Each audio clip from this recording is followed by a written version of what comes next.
While being subjective, the existence of morality is undeniable, and general rules can still be applied as to how it functions. For the sake of argument, let us assume that there is no supreme divine authority. The most common amoralist argument is often atheistic, claiming that without the judgment of a supreme being, morality does not exist. Better yet, some would like to claim that at most, morality is a human invention and therefore is nothing but a figment of the imagination, a limit on the human spirit meant to degrade us. Yet if there is no deity, who else but man rules this universe? As far as we know, we are the sole thinking beings in the universe. We thus become its masters, all while being at its mercy. We are the thinking part of reality, and therefore what we believe is not merely relevant but of capital importance, objectivity be damned. Hence, we can conclude that morality does not require the existence of a supreme being to be valid, it would exist and be relevant regardless. At this point, however, we could still ask ourselves a few questions. Is there a use for morality? Is morality beneficial or harmful to an individual and its society? Are there certain universal tenets?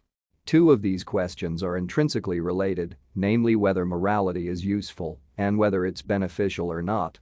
Let us not talk of conventional morality. Such a concept is merely pompous drivel from men who believe their morality to be the right one and thus conventional. In truth, morality is far more subjective than we often realize, especially on more complex issues. Still, one can easily tell whether morality is good or not, as oxymoronic as such a question may seem.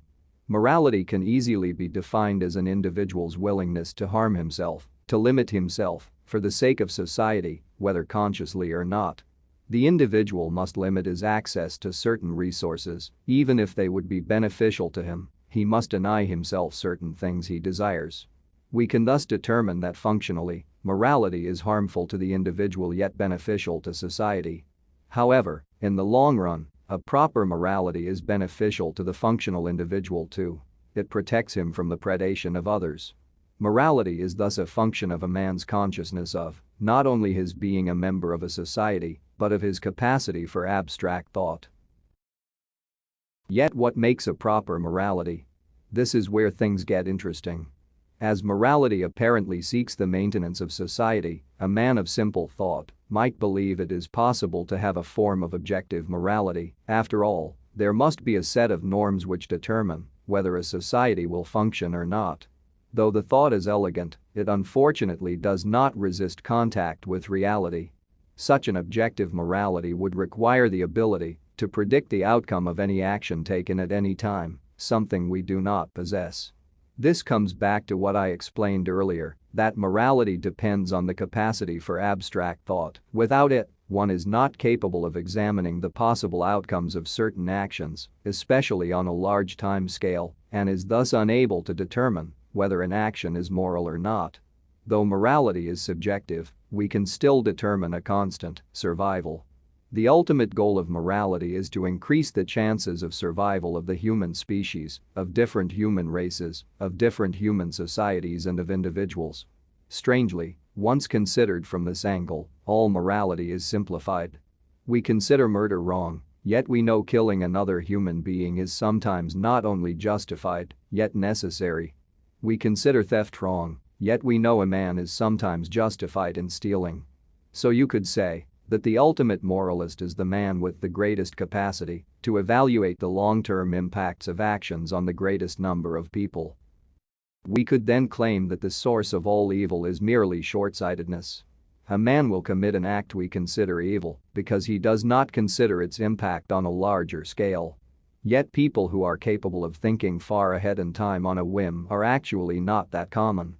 In fact, humans are limited in their ability to consider the consequences of their actions on other human beings.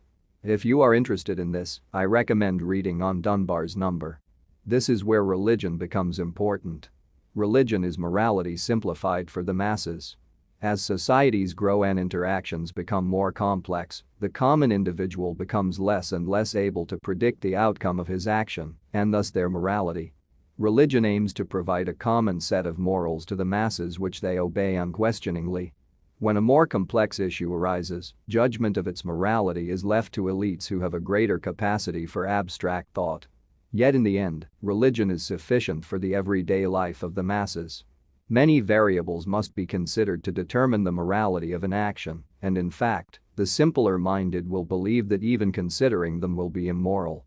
Religion will often teach the equality of all men, yet a moralist must recognize that some individuals are more important than others.